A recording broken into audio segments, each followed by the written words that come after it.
Donc, je vais essayer de mettre ma petite caméra pour quelques minutes. Voilà. OK. Bonjour tout le monde et bienvenue à l'atelier de la CCP. Alors, j'aimerais rappeler que l'atelier est enregistré, de même que l'interprétation. Pour ceux et celles qui utilisent le service d'interprétation, vous devez toujours utiliser le microphone pour de votre ordinateur pour faire une intervention. Lorsque vous intervenez, pour faciliter le travail des interprètes, et ça c'est surtout pour les francophones, il serait préférable d'avoir, si possible, un débit moyen, ou si vous voulez, qui n'est pas excessivement rapide. Enfin, j'aimerais remercier notre commanditaire SVI E-Solutions pour nous permettre d'utiliser leur outil de webconférence VIA. Cette cinquième série d'ateliers porte sur le thème « La conception pédagogique, une pratique aux multiples facettes, passé, présent et futur d'une profession ». La conception pédagogique peut s'exercer d'une multitude de façons selon le contexte où elle est pratiquée. Dans cette cinquième série d'ateliers, nous vous invitons à échanger sur l'évolution récente de cette pratique professionnelle avec des membres de la CCP, tous conceptrices et concepteurs pédagogiques agréés qui aborderont ce thème à partir de leur expérience personnelle. Le monde de l'enseignement a beaucoup changé depuis quelques années. Quel en est l'impact dans la pratique du CP? Quelles sont les tendances actuelles? Que peut-on envisager pour l'avenir? D'une durée d'à peu près de 10 à 15 minutes environ, les présentations sont suivies d'une période de questions. Il est possible aussi de faire des interventions pendant les séquences. On y va un petit peu en ordre dans certains cas. D'abord, Marcel Parr et Serge Carrier vont aborder le thème « La production de cours pour un réseau d'établissements partenaires, les défis de design ». Après une période de questions d'environ 30 minutes, Mme Crane présentera le deuxième thème, la conception pédagogique en tant que mentor. Donc, notre premier thème, la production de cours pour un réseau d'établissements partenaires, les défis de design. Mme Parr œuvre en éducation depuis plus de 20 ans. Détentrice d'une maîtrise en gestion de l'éducation et de la formation, où elle s'est intéressée à l'apprentissage autonome, elle a œuvré comme enseignante, conseillère pédagogique et directrice adjointe en formation professionnelle. Elle a travaillé pour le ministère de l'Éducation du Québec au renouvellement du dossier de l'alternance travail-études et à la production d'instruments de reconnaissance des acquis et des compétences et évaluation. Actuellement à l'emploi de la Société de formation à distance des commissions scolaires du Québec, la SOFAD, Mme Parr soutient le déploiement de la formation à distance dans le réseau scolaire par des actions de concertation entre le ministère, la SOFAD et ses divers partenaires et par la contribution au développement d'une offre de services en réponse aux besoins d'accompagnement du réseau. Monsieur Serge Carrier œuvre en éducation depuis le tout début de sa carrière. D'abord enseignant, puis chef de l'entreprise Micro-Intel qu'il a créée et dirigée à Montréal, il occupe par la suite des fonctions de haute direction chez Coniscience et Isaac Soft à Montréal, puis chez FacePrint Global Solutions en Californie, avant de prendre en charge le développement des affaires et la production à la SOFAD.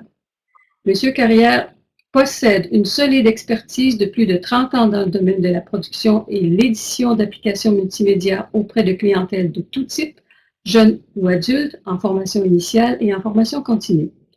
Il se démarque également par son expertise dans la gestion des opérations et des équipes multidisciplinaires. Alors, sans plus tarder, je laisse la parole à Mme Parr et je vous avertis, je vais enlever l'accès au microphone pour ne pas être interrompu pendant la présentation. À toi.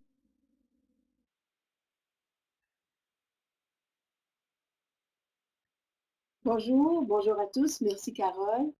Ça me fait plaisir, au nom de la SOFAD, de présenter cet atelier aujourd'hui. Je vous présente mon collègue Serge Carrier. Bonjour tout le monde. Nous allons tenter en début de se rendre visible et puis chacun, l'un à la suite de l'autre, nous allons procéder à notre présentation. Si j'ai bien compris, je peux télécharger. Alors voici la façon dont on voit la production d'un cours pour ce qui nous concerne ici, un réseau d'établissements partenaires, et vous allez vous rendre compte que les défis de design sont nombreux. Dans la présentation, qui sera possiblement un petit peu plus longue qu'une dizaine de minutes, étant donné qu'on veut vous présenter plusieurs choses, on va tenter de ne pas déborder 15 à 20 minutes au maximum pour vous laisser le temps de vous exprimer par la suite. On va vous parler un petit peu de l'offre de formation au Québec pour situer les concepts de base. On va vous parler de la formation à distance en formation initiale et à la formation continue. Et là, on va vous parler de notre approche de design qui se centre beaucoup sur l'apprentissage. Suite à quoi, mon collègue Serge va prendre le temps de vous expliquer notre processus de production, le travail collaboratif qu'on met en œuvre autour de notre processus de production, les différentes étapes, les rôles et les responsabilités des partenaires. Par la suite, je reviendrai un très bref moment pour vous positionner la formation à distance dans un contexte un petit peu plus vaste que la simple distance dans laquelle elle se situe. Et en conclusion, on pourra poursuivre des échanges. Je demanderai aux personnes, étant donné que nous sommes très nombreux, si vous voulez bien, conserver vos commentaires, vos questions pour la fin. On va tenter de suivre ce qui se passe dans le clavardage également. Je vais compter sur Carole pour nous indiquer éventuellement des questions qu'on n'aurait pas vu passer. Cependant, ce n'est pas dans le ciment. Là. Si vous avez vraiment une question qui vous empêche de continuer, n'hésitez pas. Mais autant que possible, on va garder les questions pour la fin.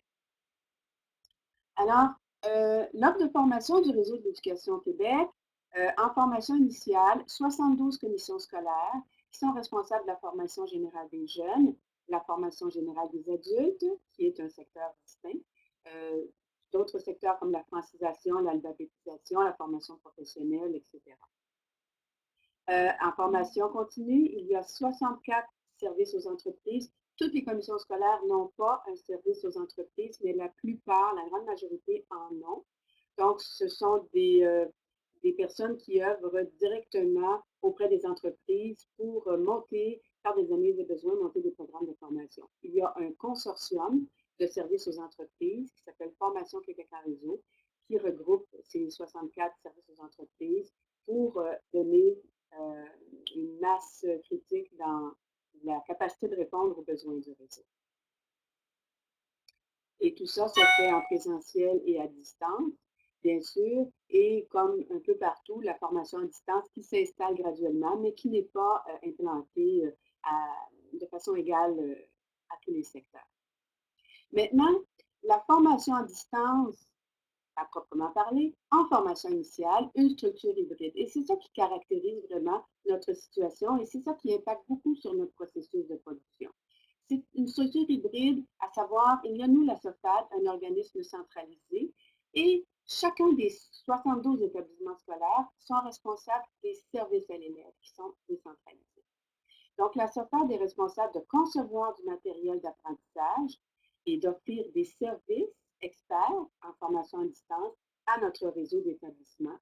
Et les établissements, de leur côté, sont responsables de dispenser la formation et d'offrir l'encadrement en formation à distance aux apprenants. Alors, vous voyez déjà qu'il y a une certaine forme d'hybridité dans ce mode de fonctionnement-là, puisque quand on conçoit du matériel d'apprentissage en tant que concepteur, conceptrice pédagogique, vous savez très bien qu'on conçoit non seulement un parcours d'apprentissage, mais on conçoit également, on réfléchit en tout cas, et on inclut les mécanismes d'encadrement à l'intérieur du cours jusqu'à un certain point. Nous, on doit faire en sorte d'être assez subtil par rapport à l'encadrement, puisque, étant donné que l'encadrement est offert par les établissements, qui a un impact direct sur la tâche des enseignants, on ne peut pas agir avec une obligation au regard de notre partenaire scolaire. Donc ça, c'est un grand défi de design pour nous. Et actuellement, au Québec, la formation à distance dessert la formation générale des adultes et la formation professionnelle. Et peut-être bientôt la formation générale des jeunes aussi, mais c'est en réflexion. La formation à distance en formation continue, c'est une offre conjointe. Alors, la SOFAD, on est toujours là, les établissements également. La SOFAD, on a des services sur mesure qui sont hors voie scolaire pour concevoir du matériel et offrir des services experts. Et les établissements ont des services aux entreprises. Ils conçoivent également du matériel, mais leur rôle est davantage d'organiser la formation. Et ce travail est fait conjointement. On établit des ponts de plus en plus solides entre la SOFAD et les réseaux de services aux entreprises. Notre approche de design, on va voler un peu plus haut que le terrain concret pour parler d'une didactique de l'apprentissage. On sait très bien qu'en enseignement traditionnel, si on se réfère au triangle de Jean Houssaye, le savoir est traduit par l'enseignant vers l'élève dans un modèle didactique et pédagogique, les cours et leçons, et ainsi de suite. Si on parle d'autodidactie pure en dehors du service scolaire, toute personne, que ce soit ici dans notre schéma, on parle encore de l'élève, mais toute personne a accès à un savoir de façon autodidacte pure, sans aucun accompagnement, sans aucune ressource.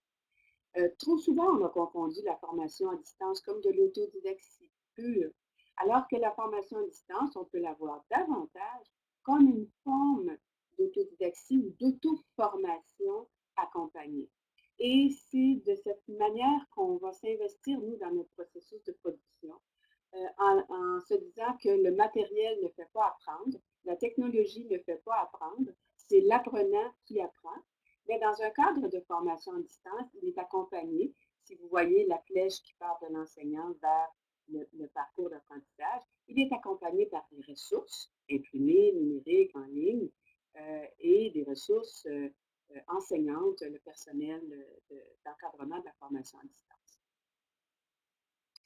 Maintenant, on a quelques standards qu'on utilise ici en formation à distance. Bien évidemment, la formation initiale qui est une formation dans une approche curriculaire. Donc, autant la formation générale des adultes que la formation professionnelle, il y a des compétences à respecter, des éléments de compétences, des attentes de fin de cours, des résultats et des évaluations formelles.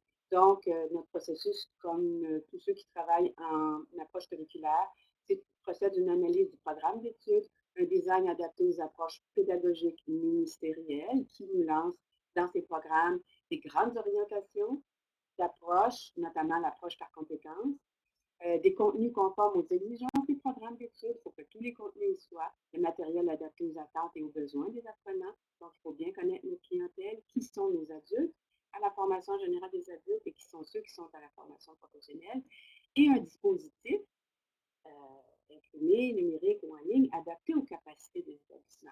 C'est un temps où à la formation générale des adultes, il y avait très peu d'installations numériques, donc il faut voir aussi en fonction des capacités. Ça s'améliore maintenant, on est un petit peu plus à jour de ce côté-là.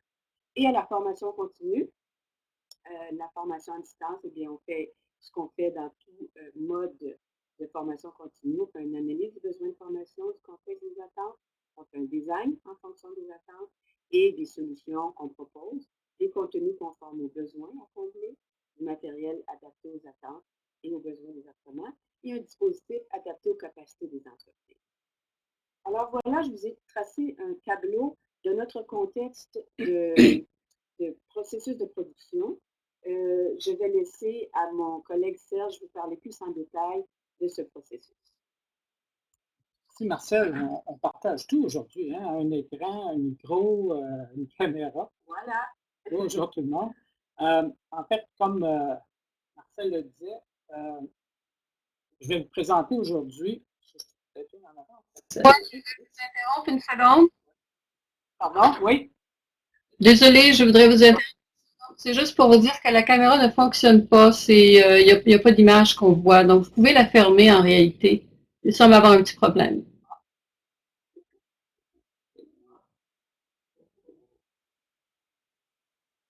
Voilà, c'est fait. C'est fait. Donc, comme disait Marcel, dans notre processus de production, évidemment, c'est basé sur une approche assez structurée. La première étape, c'est évidemment de disposer d'un design pédagogique bien établi. Le processus de production lui-même est un processus éprouvé où l'ensemble des composantes et des ressources sont traitées et intégrées de façon cohérente. Donc, le contenu lui-même, le contenu pédagogique, les activités, interactivités, les quiz, tout ce qu'on retrouve en termes de contenu.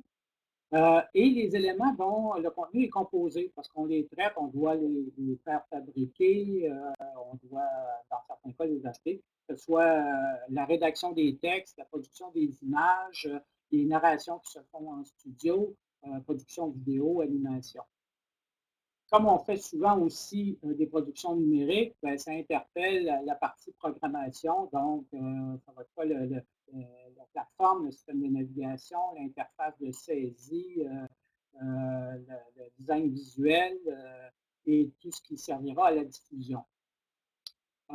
On a souvent à faire, et surtout dans les projets en partenariat avec le réseau, l'évaluation et le suivi des apprenants qui sont inscrits dans les cours et même l'organisation du tutorat à distance. Donc, ça fait partie des éléments du processus de production. La SOFAD est un organisme qui, pour sa production, fait travailler énormément de ressources externes qui sont réparties sur un vaste territoire géographique. Donc, quand on parle de production pour l'ensemble du réseau, on doit tenir compte dans notre processus du moment où les ressources humaines vont intervenir dans ce processus-là. Le processus de la SOFAD, c'est un processus qu'on appelle communément 5P. On a 5 phases. Et à chacune des phases, que ce soit la pré-production, on va voir un peu plus loin de quoi on parle, la planification, le prototypage, la production et la post-production, on a des intervenants en termes de ressources humaines qui apparaissent à des moments précis ou sont là de façon permanente. Par exemple, le comité du projet, c'est les représentants des partenaires. Bien, ceux-là sont présents tout au long du processus de production. La même chose pour le chargé de projet, responsable du projet à la SOFAD. Et idem pour la validation scientifique et pédagogique. Ensuite, l'équipe de soutien de la SOFAD va intervenir à des moments particuliers. Au moment de la pré-production, on aura évidemment le concepteur pédagogique, recherché, spécialiste de contenu. Et cette équipe-là va grandir graduellement jusqu'à l'étape de production où là, on fait intervenir davantage de personnes. Et finalement, au moment de la post-production, on va être plus en mode agent de diffusion, promotion, gestionnaire base de données, administration système. Le processus de production en 5 étapes, comme je vous disais, comporte l'étape de pré-production. Donc, on parle de la phase d'analyse, les besoins de formation, on analyse le type de clientèle, c'est quoi les ressources existantes dont on pourrait s'inspirer, c'est quoi l'approche qui va être privilégiée pour cette formation-là, et surtout un partage des rôles et responsabilités avec l'ensemble de nos partenaires. Et les rôles et responsabilités, on verra plus loin comment on les attribue. Les résultats attendus dans cette phase-là, c'est l'identification des besoins et leur transposition sous la forme de spécifications pour produire les activités de formation et les exploiter. À cette étape-là, évidemment, l'équipe qui participe est plus limitée. C'est le concepteur pédagogique, le recherchiste, le spécialiste de contenu. On obtient de cette première étape-là un cahier des charges qui va devenir le document de référence qui contient les spécifications technico-pédagogiques pour l'équipe de conception, production et diffusion. L'étape suivante, c'est la planification et la conception, donc l'élaboration du devis de conception, où là, le design pédagogique prend vie. On a à ce moment-là plus de personnes qui vont participer, parce que là, on va faire intervenir les gens de l'analyse informatique, les auteurs, rédacteurs, le concepteur pédagogique, les recherchistes et les spécialistes de contenu. À cette étape-là, évidemment, c'est basé beaucoup sur l'approche pédagogique. Ça va être quoi l'approche qu'on va retenir, comment on va traiter ce besoin-là, comment la formation va être organisée en rapport avec la compétence qu'on vise ou encore la clientèle qui est impliquée dans le processus de formation. C'est à cette étape-là aussi qu'on va traduire en scénarisation et qu'on va développer la matrice des contenus et la maquette. Le document de conception, à la fin, va détailler tout le projet et va permettre à l'équipe de commencer le prototypage. Le prototypage, essentiellement, c'est un extrait significatif de la formation qui va être utilisé pour faire des tests, pour valider nos premières hypothèses sur l'approche, sur la clientèle visée, sur le traitement qu'on fait à l'information et à la formation. Donc, l'objectif, c'est de recueillir le maximum d'informations là-dessus, de données, pour pouvoir ajuster, si nécessaire, l'analyse et la planification qu'on avait fait pour réorganiser le contenu et produire à la fin le scénario-image. Donc, l'équipe est assez complète à cette étape-là. L'étape suivante, c'est vraiment le mode de production. Donc, à partir d'ici, on produit ce qui a été déterminé dans les étapes précédentes, autant en termes d'images, de vidéos, d'interactivité, d'évaluation, et on procède à toutes les étapes de révision, donc révision linguistique, pédagogique, la validation des activités de formation en contexte, parce qu'on continue de le faire en contexte à ce moment-là, avec l'équipe des partenaires. Et là, évidemment, l'équipe de production, elle est complète. Les gens participent à cette étape-ci. Et on obtient à la fin une dernière validation et on fait l'assurance qualité juste avant la livraison de la documentation. Que ce soit une production numérique, un cours en ligne ou même un document imprimé, les processus sont les mêmes. Finalement, à la post-production, c'est le déploiement des activités de formation selon le mode de diffusion retenu. Si c'est un imprimé, un guide numérique, un cours en ligne, un atelier, une classe virtuelle. Donc, on va déployer les activités de formation en lien avec le modèle. Et on va assurer un support à la clientèle. On met en place ce qu'il faut pour recueillir des données sur la fréquentation, l'utilisation, la satisfaction des utilisateurs et surtout pour évaluer de façon suivie la pertinence du contenu et faire les mises à jour lorsque nécessaire. Et on recueille des suggestions de correction ou encore de modification.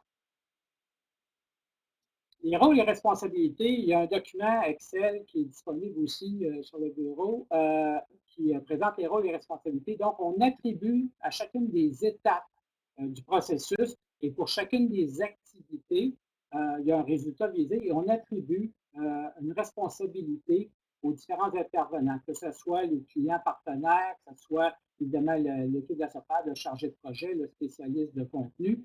Donc, les gens vont avoir à trouver ou consulter, exécuter, superviser, informer ou recevoir simplement d'informations. Cette grille-là, elle est complète, détaillée pour chacun des projets et pour l'ensemble des étapes de production. Il est plus facile de consulter le document Excel, mais on va peut-être l'ouvrir, Marcel. Donc, on voit davantage l'ensemble des activités que les gens ont à faire et le partage des rôles et responsabilités.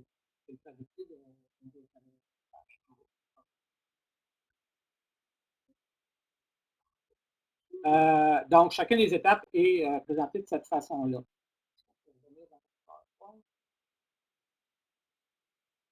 Merci. L'étape suivante, c'est le plan de travail. Donc, le plan de travail, lui aussi, est organisé de la même façon. Donc, on a les différentes étapes de production, les activités qui sont à réaliser, une date de début, de fin, et surtout, qu'est-ce qu'on s'attend de livrer. Donc, c'est quoi l'élément livrable à chacune des étapes de cette production-là. Et on revient au PowerPoint. Ici, et on va au suivant. Et ici, c'est le tableau des spécifications, qui est un outil complet qui nous permet pour chacun des éléments prévus dans la formation de détailler, vous voyez mieux sur le fichier Excel, de détailler c'est quoi le type d'activité ou de moyen ou d'approche pédagogique qu'on veut mettre en vigueur, le type d'interactivité qui est prévu si c'est un truc interactif. On utilise aussi la taxonomie cognitive pour classer chacune des activités qu'on fait faire à l'apprenant, le niveau, l'objectif ou la compétence selon l'approche qu'on a choisie, le scénario qui est prévu d'apprentissage, les ressources qu'on prévoit, qui sont existantes, qu'on prévoit utiliser, les ressources qu'on doit développer, et est-ce que les activités sont en mode individuel ou collaboratif, et finalement, est-ce qu'il va y avoir une évaluation liée à ça? Et est-ce qu'on a des interactivités à programmer? Et chacune des étapes de ce cours-là, c'est un exemple, je pense, un cours sur l'anticoagulothérapie, et calculé en termes de temps aussi, donc 2 minutes.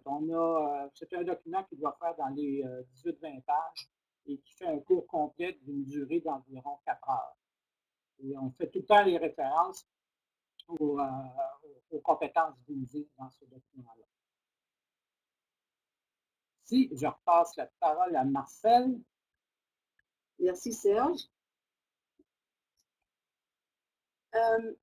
On vous a présenté notre processus de production à proprement parler. Ce qui nous resterait à vous dire, c'est qu'on voit qu'actuellement, en formation à distance, il y a une forme d'hybridité qui s'installe beaucoup entre le 100% présentiel jusqu'au 100% à distance. On parle souvent de la classe inversée ou des dispositifs mixtes, une certaine portion des cours qui sont en mode présentiel, une autre portion qui sont à distance. C'est une réflexion qu'on a entamée dans notre réseau. Il y a certaines contraintes à ça. Nous autres, ici, à la formation générale des adultes et à la formation professionnelle, on fait partie de l'ordre d'enseignement secondaire. Donc, toute la notion des présences obligatoires. Qu'est-ce qu'une présence? Est-ce qu'une présence doit être physique ou peut-elle être virtuelle? Est-ce qu'on est en synchrone, en asynchrone? On est au cœur de cette réflexion-là. Et les modalités de financement aussi de la formation à distance dans le réseau. Il y a 2 services d'enseignement, un service d'enseignement distinct pour la formation à distance et un service d'enseignement pour l'enseignement traditionnel, qui complexifie un peu les affaires lorsqu'on veut prévoir des formations hybrides. Mais la réflexion, elle est importante, elle est en cours aussi actuellement.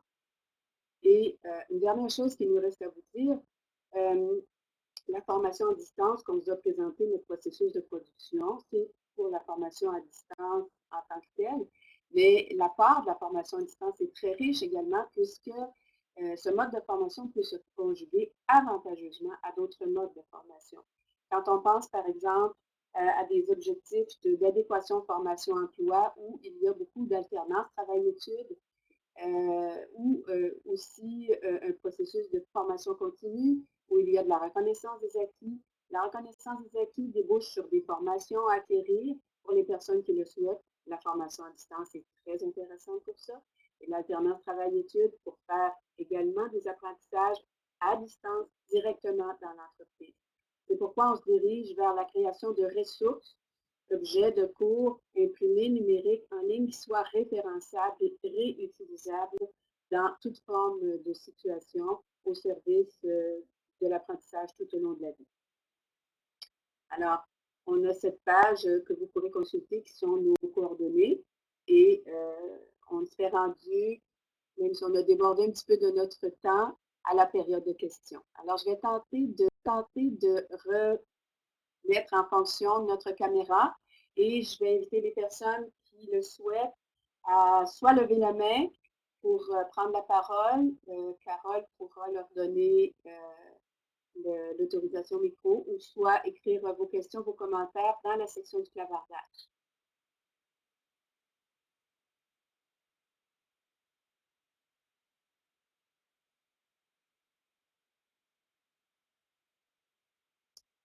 C'est sûr qu'on avait beaucoup à dire. On vous a présenté beaucoup de choses. Oui? Il y a une question? Oui, ici Mireille Hamel. Monsieur, vous m'entendez, oui? Oui, bonjour. Monsieur Carrier. Bonjour, Marcel. Monsieur Carrier, vous avez parlé que le document d'une vingtaine de pages était, est-ce que j'ai bien compris que c'est mis en place pour la durée d'un cours de 4 heures? Est-ce que c'est bien ça? Oui, ce document-là a servi de base pour construire un cours d'une durée de 4 heures. Et à votre avis, pour des cours de plus longue durée, là, des sessions, par exemple, de 15 semaines, est-ce que la complexité augmente ou c'est le même processus tout simplement plus long? C'est le même processus plus long, tout simplement parce qu'il y a plus de contenu à passer. Donc, le document pourrait même ne pas être proportionnellement beaucoup plus long parce que le niveau de détail serait moins précis, moins pointu. Oui. Je comprends ça, c'est bien, merci. Et une dernière question, combien de temps est-ce que vous estimez pour développer un cours de 4 heures, justement, pour Ben, votre ce équipe? cours-là est un cours assez pointu sur un domaine de connaissances assez particulier. Donc, la partie production des contenus de base, c'est la plus longue. Donc, il faut avoir l'expert qui connaît bien le domaine et il faut valider. C'est probablement, je dirais, dans ce cas ici, un cours qui a pris probablement 15 semaines à faire de la Merci planche à la livraison finale. de toute l'équipe.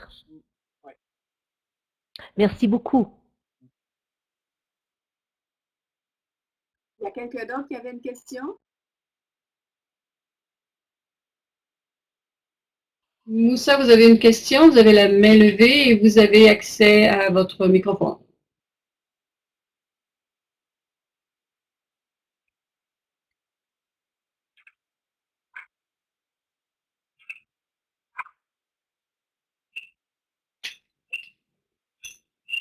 Oui, bonjour, est-ce que vous m'entendez? Oui, bonjour Moussa. Bonjour Moussa.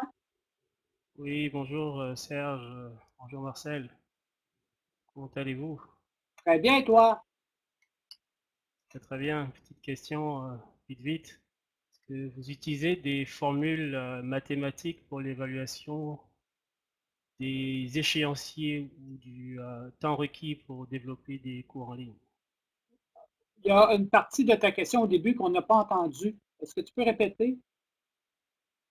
Oui, la question c'est de savoir est-ce que vous utilisez des formules mathématiques comme la modélisation paramétrique par exemple pour faire l'évaluation de l'effort requis dans le développement d'un cours en ligne. Est-ce que c'est Euh, des choses que vous utilisez?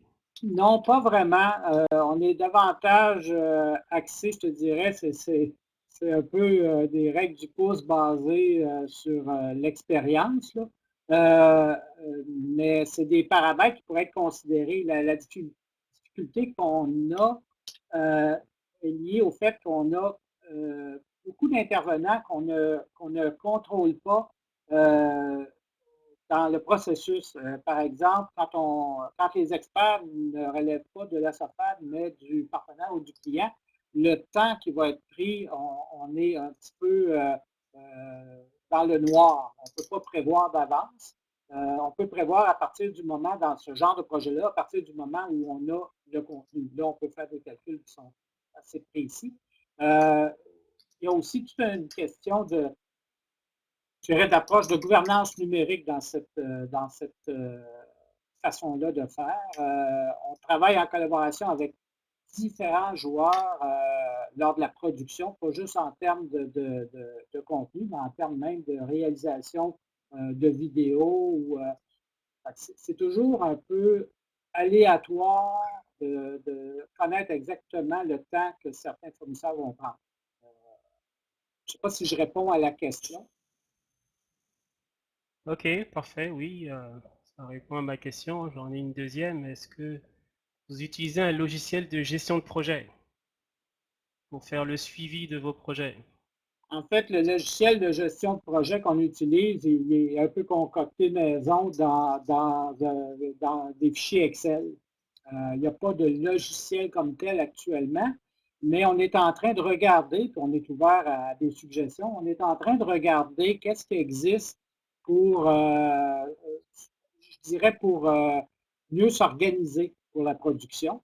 Donc, si les gens qui nous écoutent ont des suggestions autres que Microsoft Project, on va être intéressé, c'est certain. Voilà. Ok.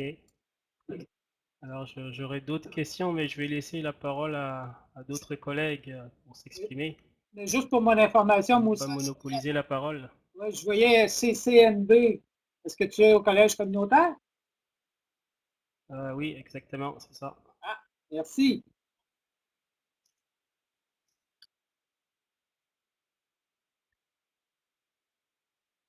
En attendant que la prochaine question arrive, je reviens au tout début de la présentation. Appel. En ce qui concerne Juste une petite seconde. Oui, Daniel? Juste une petite seconde, Marcel. Question. d'accord, madame. Allez-y. Il y a une question ici. Est-ce que vous avez des offres d'emploi pour les concepteurs pédagogiques? Ah, c'est excellente question. Effectivement, on fait c'est des recrutements sur la base des projets. Donc, on fait travailler, je ne l'ai pas dit précisément, mais la SOFAD, c'est à peu près 28 personnes, dont une douzaine de chargés de projet qui agissent comme concepteurs pédagogiques et technopédagogues. Et on recrute pour tous les projets que l'on fait dans un bassin. On fait travailler environ 200 personnes dans les projets à chaque année supplémentaires. Donc là-dedans, on est toujours à l'écoute de candidatures intéressantes pour les aspects conception ou d'autres aspects de la production. Effectivement. Donc, vous trouvez sur notre site, vous pouvez envoyer un CV. On va certainement regarder ce que les gens ont fait comme production pour voir les besoins qu'on a. Mais c'est sur une base par projet.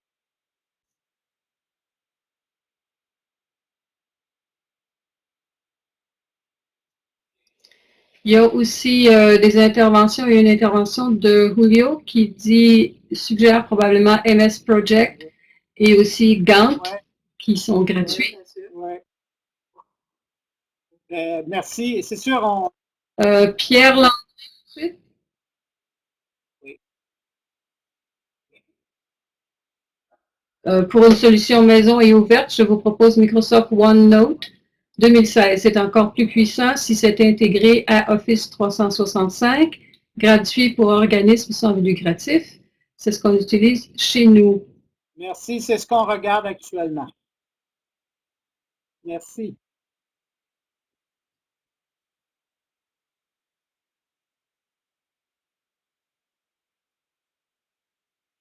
Est-ce qu'il y aurait de la place pour une autre question? On a une autre question qui vient dans le clavardage de Mourad.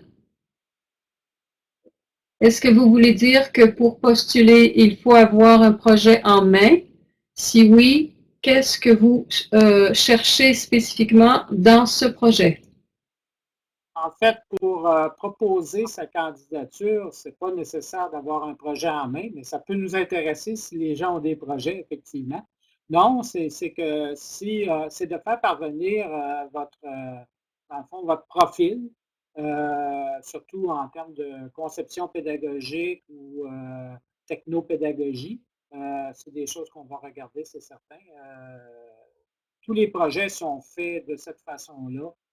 Mais on a actuellement, juste pour être sûr qu'on se comprenne bien, on a actuellement, la majorité de nos projets sont des projets actuellement en mode imprimé parce qu'on doit terminer les productions pour la réforme aux adultes chez nous. On a, par contre, en parallèle, on maintient la production de ressources numériques et de cours en ligne pour des projets qui sont faits sur mesure pour différentes organisations. Il y a toujours de nouveaux projets. Oui. Je vais rajouter à ça aussi que pour ce qui est de la formation professionnelle, il y a de grands développements pour la formation à distance dans ce secteur et beaucoup de production numérique. Et également, je parlais au début du volet en service de la SOFAD. On a axé la présentation sur le processus de production puisqu'on est avec vous, les concepteurs pédagogiques, mais on produit également du matériel qui est à l'usage des acteurs de la formation à distance, que ce soit du perfectionnement pour ce qui est des activités d'encadrement, tout ce qui est en besoin, en réponse à des besoins de notre réseau pour déployer la formation à distance au Québec. Et c'est parfois sous le format d'un service, et très souvent sous le format d'une production qui est non siglée, mais ces productions-là nécessitent également des compétences en technopédagogie. Alors, ce volet-là du service à la SOFAD est appelé à se développer beaucoup, compte tenu du déploiement et de la diversité des produits et des services qui sont requis dans nos deux réseaux actuellement.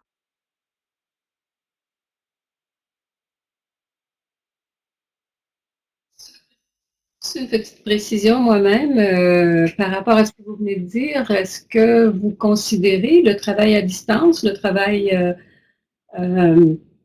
donc oui, c'est ça, à distance pour les concepteurs, par exemple? C'est sûr que pour l'aspect conception, c'est un petit peu plus délicat, mais oui, ça s'est déjà fait.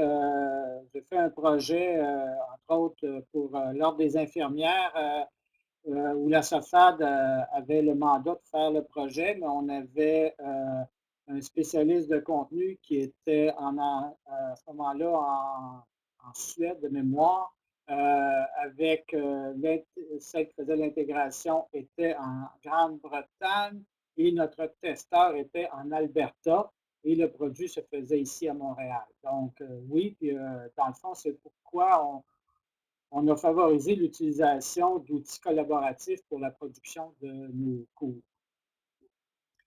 Dans certains autres cas, notamment dans des projets où on travaille de très près avec des partenaires, où il y a des rencontres, des échanges, c'est encore possible. On peut faire des rencontres à distance, mais très souvent, les personnes qui contribuent à ce projet-là préfèrent pouvoir avoir une présence physique lors de certains échanges qui sont de nature plus je dirais, stratégique dans l'élaboration des projets, dans les suivis, l'accompagnement des réseaux. Alors, dépendamment du projet, on peut avoir des collaborateurs qui sont totalement à distance, en partie à distance ou dont la présence est davantage requise physiquement dans nos locaux.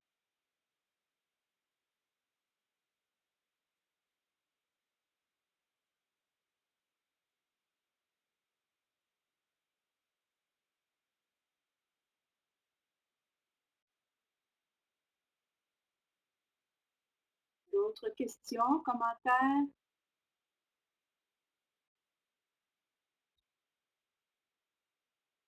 Est-ce qu'il y aurait des questions qui seraient passées dans le clavardage qu'on n'aurait pas vu, peut-être? Je ne crois pas, non. Il y a peut-être... non.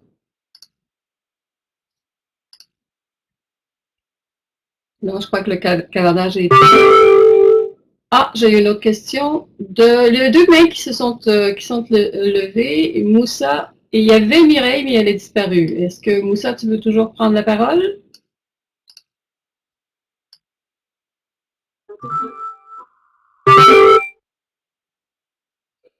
Et Mireille. Donc, vous avez toutes les deux accès à votre micro. Allez-y. Oui, c'est Mireille. J'imagine qu'on va recevoir l'enregistrement de votre présentation.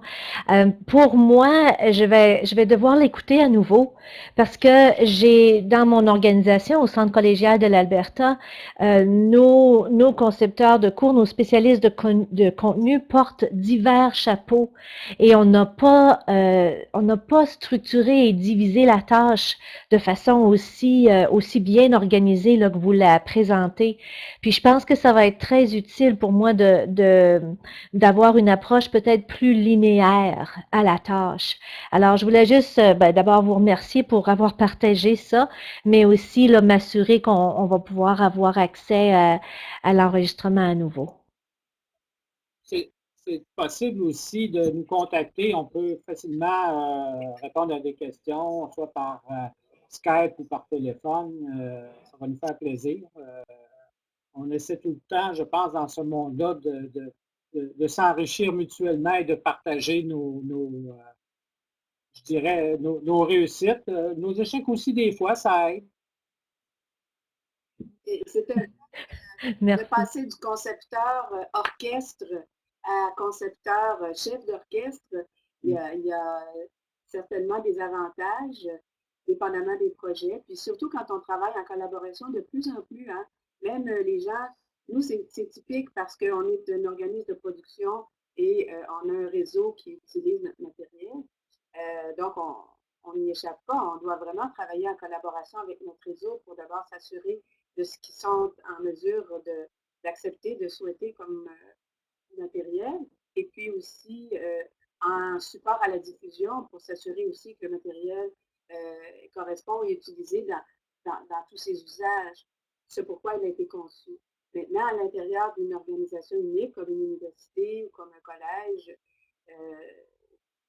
qu'on soit dans un milieu qui peut être, je dirais, se suffire à lui-même, il y a tout de même des rôles qui sont très, très importants à définir.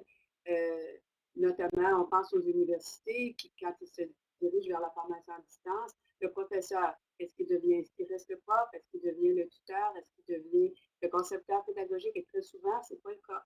Le professeur va rester le spécialiste, il va y avoir un concepteur pédagogique qui va s'y adjoindre, il va y avoir un tuteur qui va exercer ses activités tutorales lors de la diffusion de la formation. Alors là, avant, on était une seule personne pour voir tout ça, et puis maintenant, on est une équipe. Donc, cette notion-là de travail collaboratif au niveau du design, il y a plusieurs établissements qui l'expérimentent actuellement, et c'est le cœur d'un travail de conception. Et c'est bien important de bien fixer qui fait quoi. Et puis, dans certains cas, il y a des impacts également sur les conventions collectives. Alors, il faut cibler tous les enjeux et puis travailler dans les forces de chacun. Merci beaucoup. Bienvenue, Mireille. N'hésitez pas à communiquer avec nous.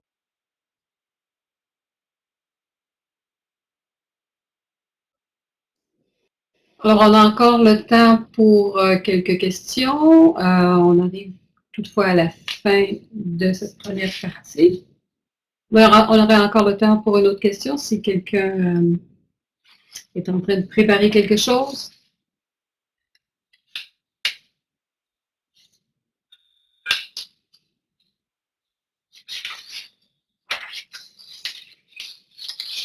D'accord, donc on peut probablement passer à la deuxième. Je vous remercie beaucoup.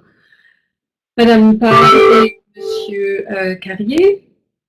On va passer maintenant à la deuxième présentation. Je voudrais... Oups, il y a une question. Excusez-moi, je vous donne la parole. Oui, posez votre question.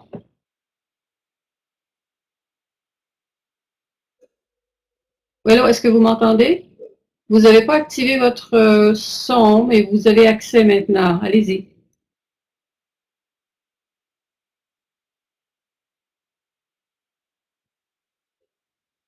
Vous avez des petits ajustements techniques à faire.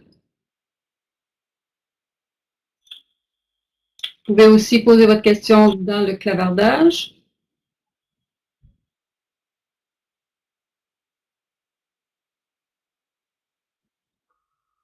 Alors, je m'adresse à M. Gébourg. Vous pouvez prendre la parole.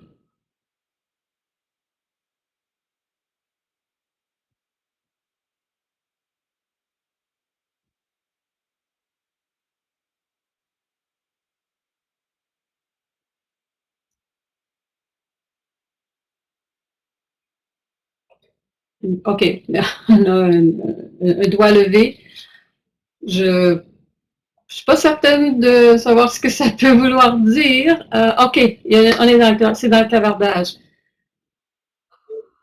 Ah, c'était la question précédente, je ne l'avais pas remarqué. Y a-t-il des projets qui n'aboutissent pas ou aboutissent avec beaucoup de retard? Dans ce cas, quels facteurs d'éboulement sont les plus fréquents?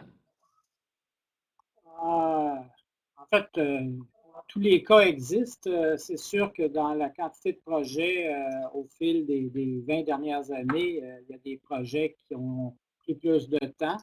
Je dirais que les projets dont on a la maîtrise totale, donc des projets de type édition, où on fait nous-mêmes un produit pour lequel on a identifié des besoins, les risques qu'ils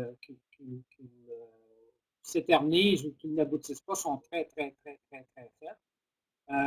C'est plus quand on est en mode production avec des partenaires ou, dans certains cas, les partenaires ont une contribution significative au projet, comme par exemple la production des contenus en termes d'expertise. Et là, le calendrier, des fois, vient jouer contre le calendrier, je dirais, des ressources et des institutions jouent contre le calendrier de production. Donc, on a à s'ajuster assez régulièrement. Ne pas aboutir, c'est pas dans mon expérience comme telle. C'est vraiment plus d'avoir occasionnellement, dans des projets plus complexes, des délais.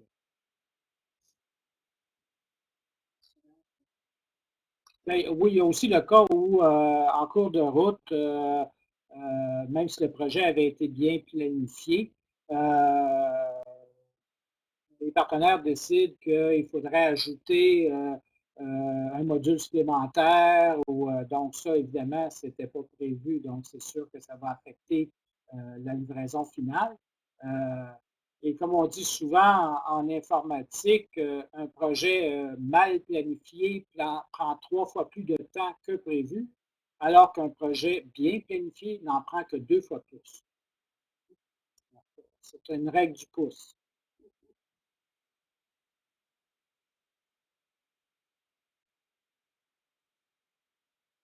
Donc, je pense que ça répond à la question. Merci beaucoup. On va maintenant passer au deuxième thème avec Mme Crane.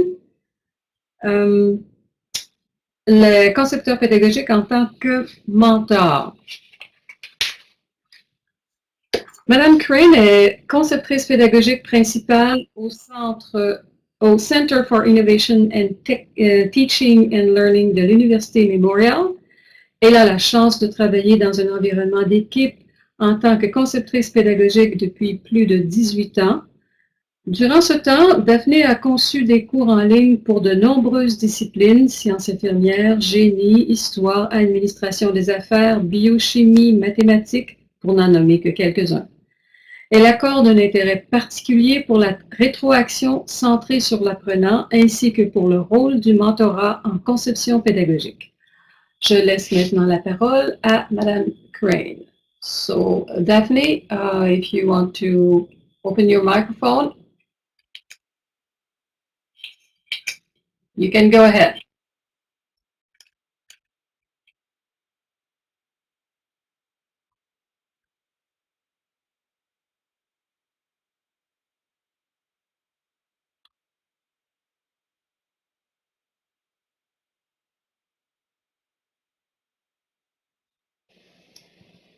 Okay. Okay, so Daphne, you're back. So go ahead. It's your presentation that should begin now. Just activate your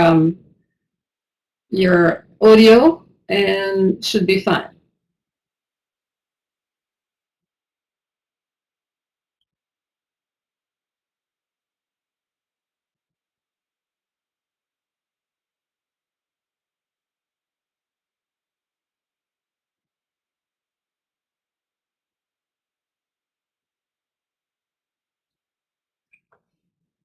Je ne suis pas certaine qu'elle m'entend.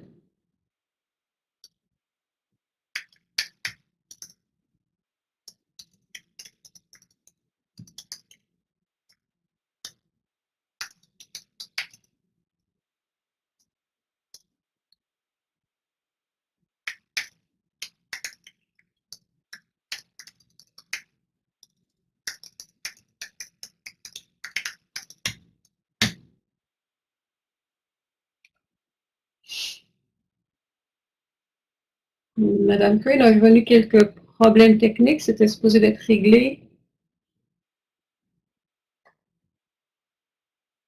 Mais de toute évidence, il y a encore des problèmes. So Daphne, as soon as you could you let us know what's happening?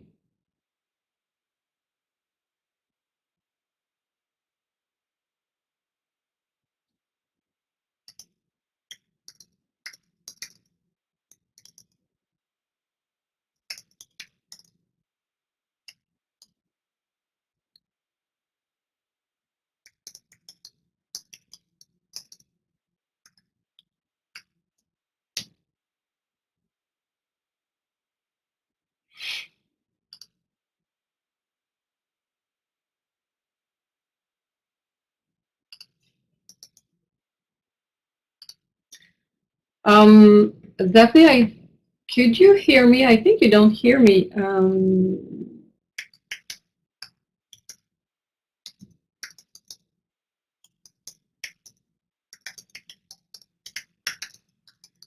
Can you hear me now?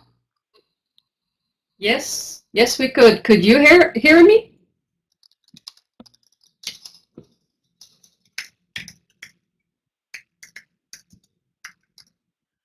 Okay, I can't hear you, so you're going to have to type questions into the dialog box, but I'm glad that you can hear me. And I'm willing to accept questions at any time. And I'm sorry my audio is not working. I've just been on the phone for an hour. Well, no, for half an hour, trying to get the audio to work. And we had it working, and now it doesn't seem to work again. So I'm sorry about that. We tested it yesterday. It was working. I had to switch computers because we've got a snow day today, and it's not working. So I'm sorry about that. Okay, I'm going to start off the presentation just by talking about what a mentor is and what a mentee is and the characteristics, and then I'm going to move into instructional designers as mentors. Okay, I've got two quotes here. The first one from Rita Richley. Mentoring is about teaching and serving as a role model. And the American Psychological Association says that a mentor is an individual with expertise who can help develop the career of a mentee. And the characteristics of a good mentor are they're able to provide good advice without being critical. They're people you trust. They're your cheerleaders. They're caring, respectful, provide moral support, share their wisdom. They act as role models. They facilitate professional development. And they help you as a mentee, or they help their mentees select the appropriate level of professional development and get them into the appropriate organizations, professional development organizations. A good mentor challenges. I hope you're not hearing the snowplow in the background. Sorry about that. Some things I can't control. They provide coaching. They act as a sponsor, particularly into professional organizations. And they assist with the navigation of the institution, the professional settings, the structure, and politics within the institution.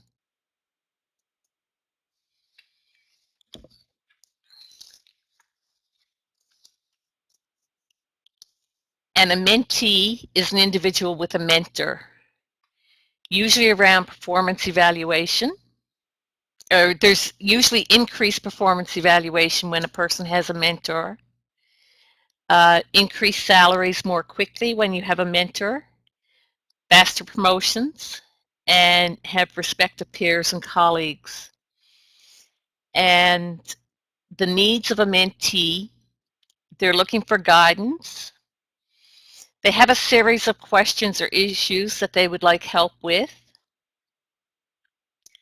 They have a broad career development plan that they hope a mentor will be able to help them achieve.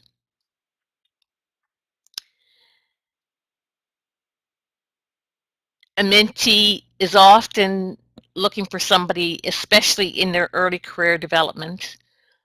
But as we'll see later, it's a continuous thing. We just sort of change who our mentors are. They assist with the navigation, the professional settings, and they're looking for help with identification or identity development.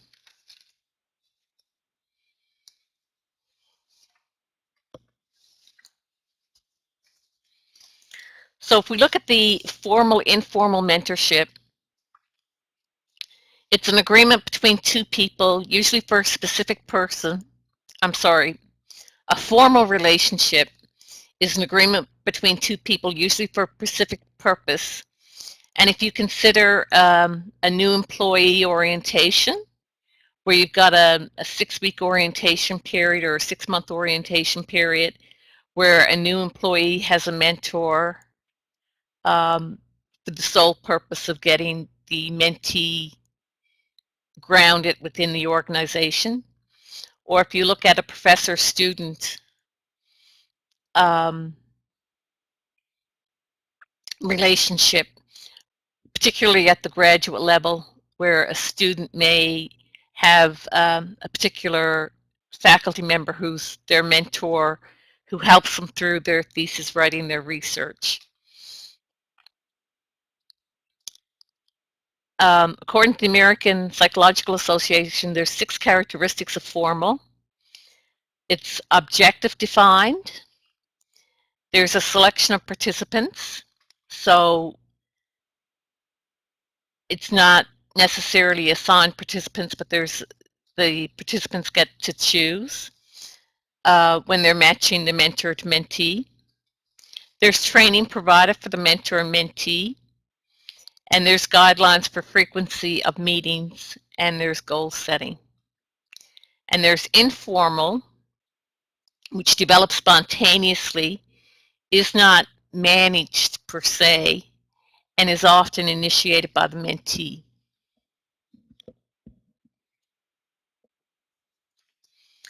And you can have, it can be driven from superior to subordinate. It can be peer mentoring, or it can be subordinate to a superior, which is often called reverse mentoring. So there's various styles of mentorship: early career, peer, professor to student, friendship style, which is informal, task focused rather than relationship focused, short-term or long-term, and collegial collaborations.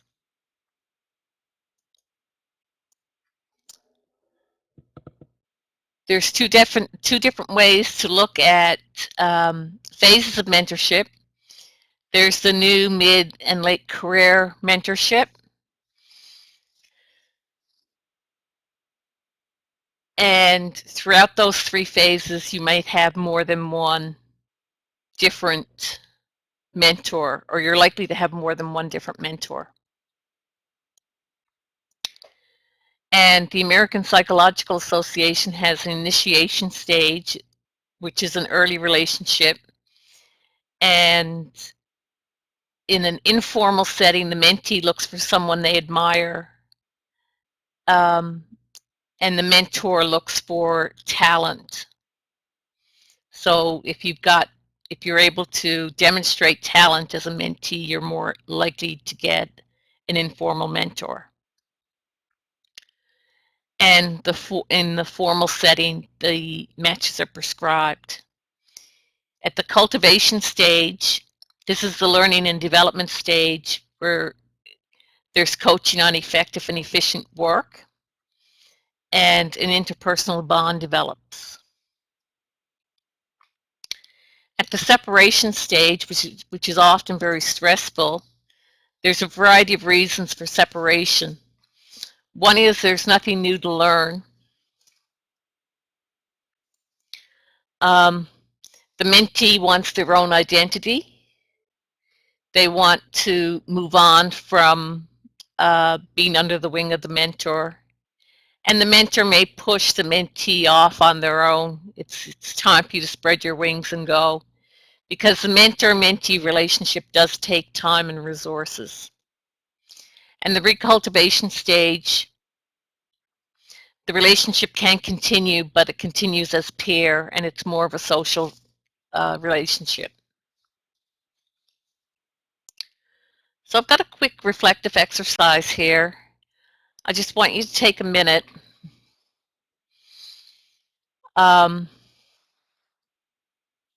And think about your career, whether you're early in your career or at the sunset stage of your career. Have you had a formal mentor at any point in time during your career? Have you had an informal mentor during your career? And have you been a mentor to someone else? So I'm just going to give you a minute to think about that.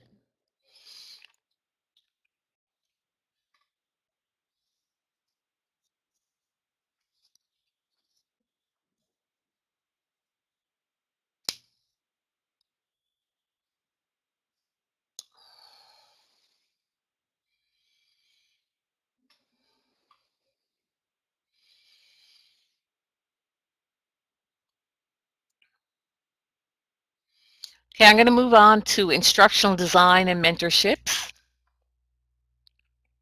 Schweier, Campbell, and Kenny in 2005, they wrote a paper on the theoretical models of instructional design and around community of practice.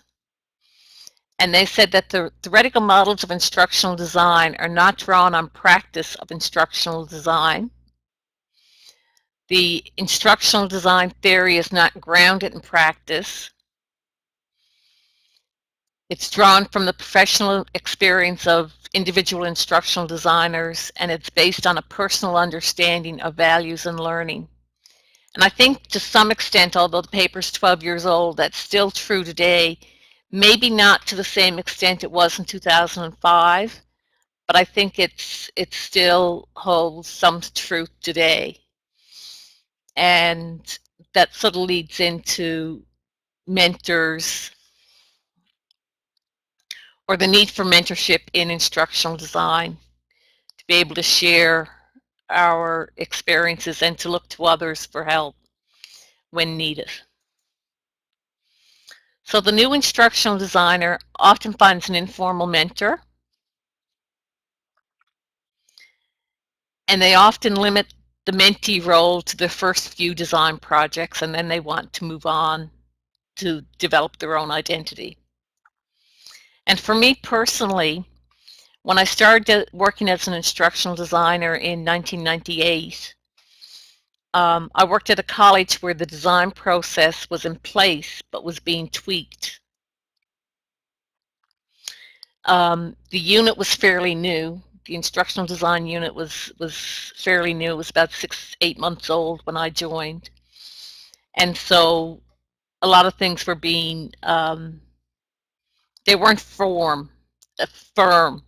They were being adjusted on the fly a bit. And I think that even today, the instructional design process in most instructional design units is being massaged and tweaked a bit. I had two major mentors at the time. I had my formal mentor, which was Mary Davison, and she was the manager of the Learning Quality Center, which is the unit that I worked in. And Rod Corbett was my informal mentor. He was the lead instructional designer. I don't know if that was his formal role or not, but I know that the rest of us looked to him for guidance. So from Mary, I learned the politics of the institution and the politics of instructional design at the institution, and how to apply the learning theories in instructional design work I learned from Rod. I was in the middle of a master's degree and with a focus in instructional design for distance education, but it wasn't an instructional design degree. It was just where I placed my focus. It was a degree in distance education. So there were times when I needed that guidance on how to apply the theories.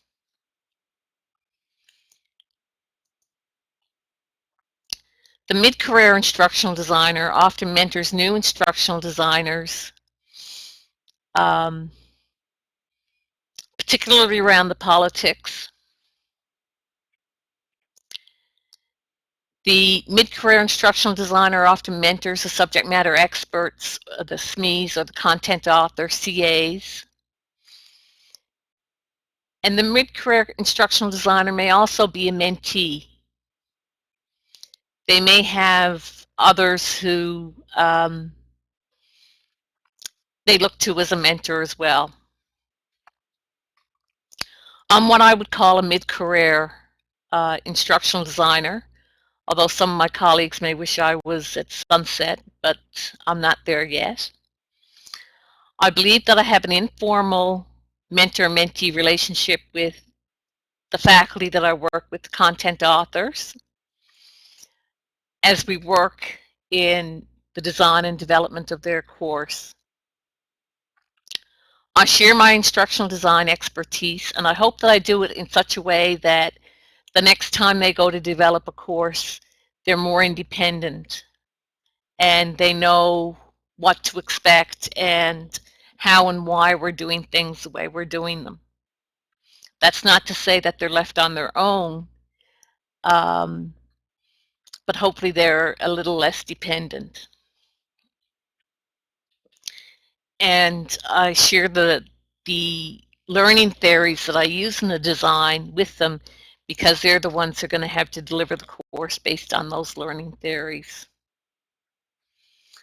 And I believe that I have a peer mentorship relationship with other senior instructional designers at Memorial where I work.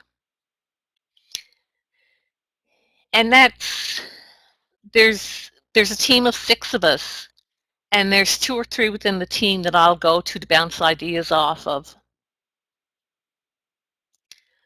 And I'll look to them for help in a particular area. For example, I had a course last semester that started to use Twitter, and I hadn't used Twitter within a course before.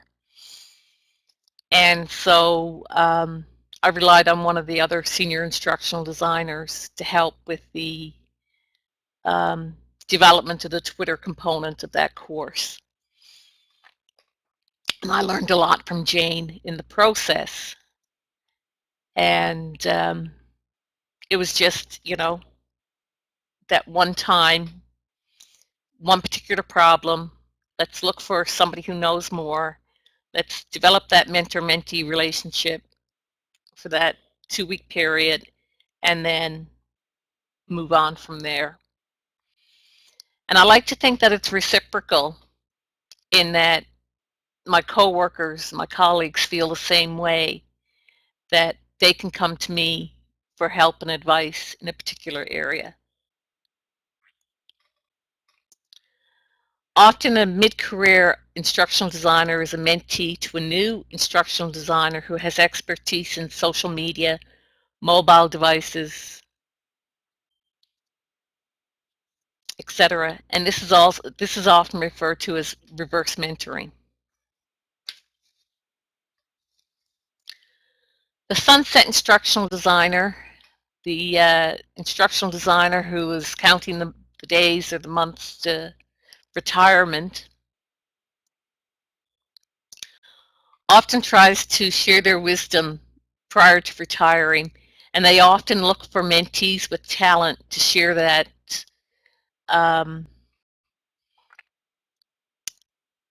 that expertise with. And if new instructional designers have a choice in who they have for a mentor, they will often choose the sunset instructional designer, which may or may not be a good choice, depends on the individual.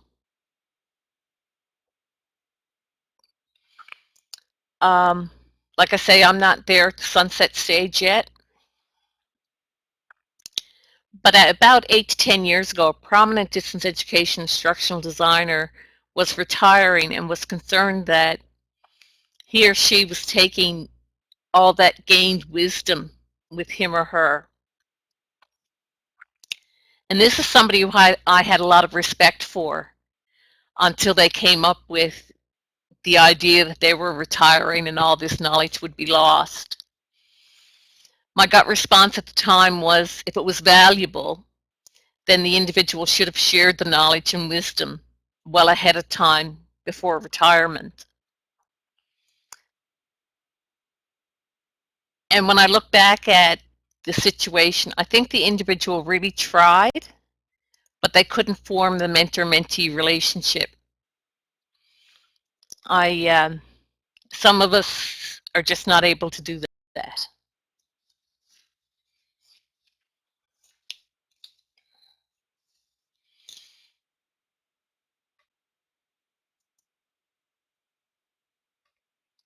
So what's the future of mentorship and instructional design? Well, technology is rapidly changing. And so I think there'll always be a place for mentorship in instructional design, and instructional designers will always have a need to have a mentor-mentee relationship of some sort somewhere along the line. And as new theories keep coming in,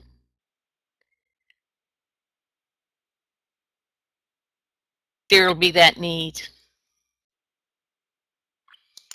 And I think the need for IDs as mentors will continue and will probably grow in the next while, more so than decrease.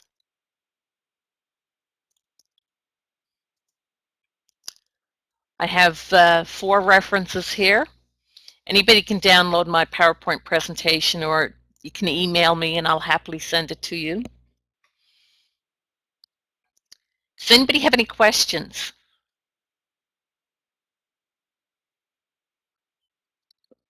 And if you could type your questions in the question box, that'd be great.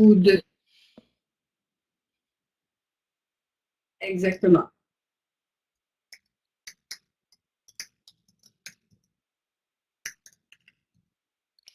While I'm waiting for questions, I'm going to just share with you my experiences. I started a doctoral program and had to drop it for health reasons. And I'd love to go back to it at some point in time, and time will tell. But I developed a very strong mentor-mentee relationship with my supervisor. It was a relationship that we had developed while I was doing my master's, and we continued in an informal way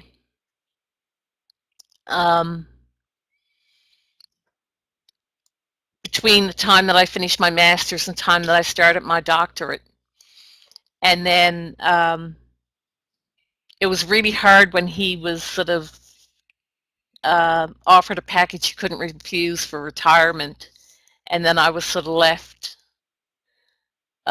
without that strong mentor. I had a supervisor, but I didn't have that mentor relationship.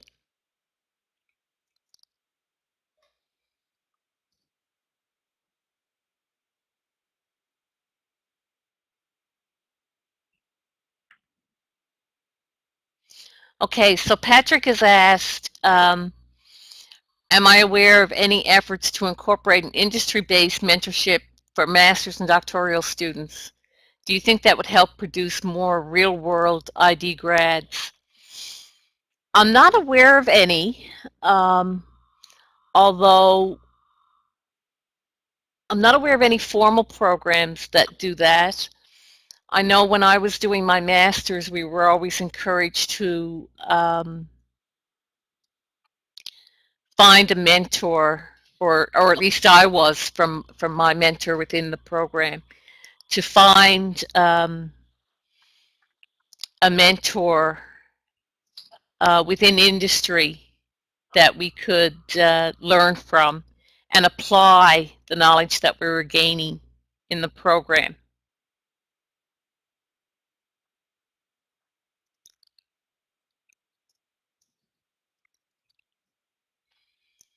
Have I been involved in a community of practice for instructional design?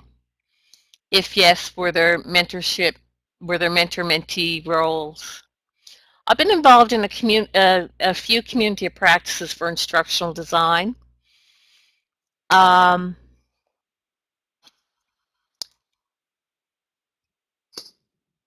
the years, and I can't say that there's been formal mentor-mentee relationships formed. or I wasn't involved in them. I don't know if others within the community of practice formed those relationships. I think that within ACCP, CAID, we could certainly look at that, because I think that this is where we can foster new instructional designers and share our expertise so that we could become the role models and the mentors for new instructional designers and encourage them to join the organization.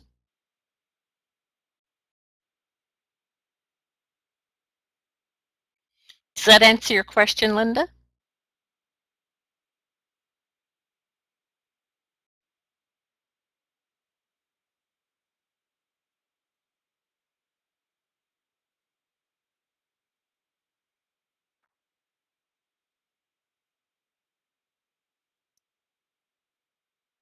Et donc, les personnes à intervenir au niveau du clavardage. Si vous voulez écrire en français, je peux essayer, ou peut-être même que l'interprète pourrait essayer de faire une petite traduction rapide si vous n'êtes pas confortable dans l'écriture en anglais.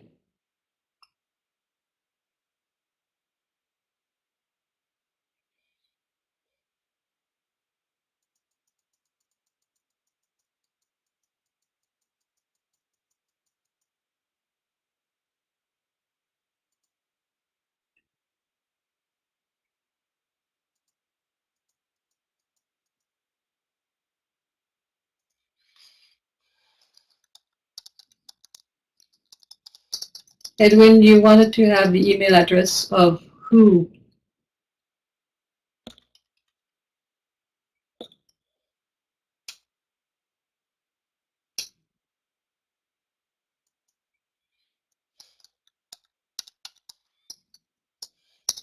Okay, here you have it in the chat.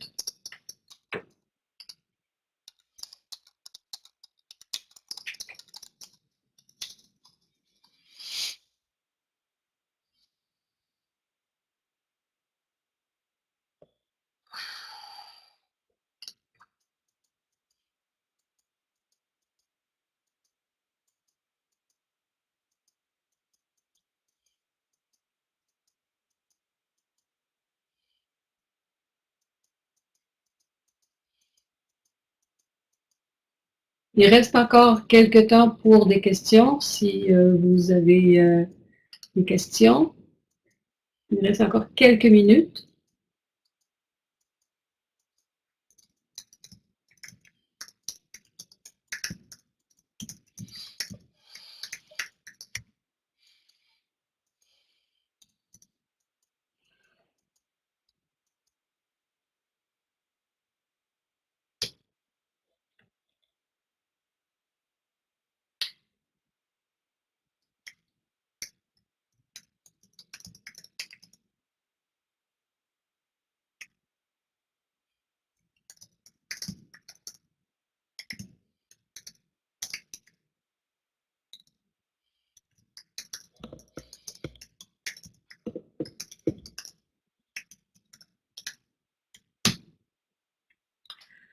Donc, il y a...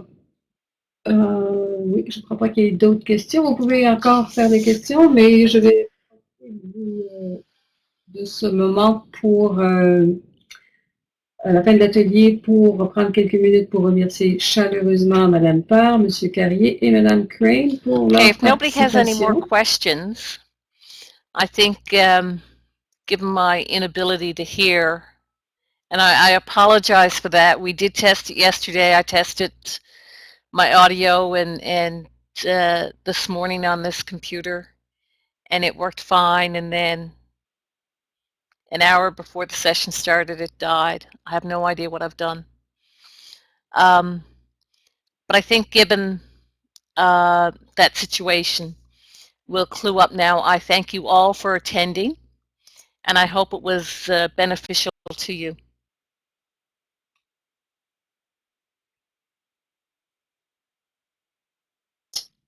Donc, je voudrais remercier Mme Crane, justement. C'est un petit peu spécial, cette conversation en un sens. Je voudrais juste vous dire que la série 5 est terminée et je vous invite à nous faire part de vos suggestions d'ateliers et de classes de maîtres. Également, j'en profite pour vous rappeler qu'il vous est toujours possible de lancer un appel à tous avec l'activité Tous pour un. Vous pouvez consulter le site pour des renseignements. L'enregistrement de cet atelier va être disponible dans quelques heures.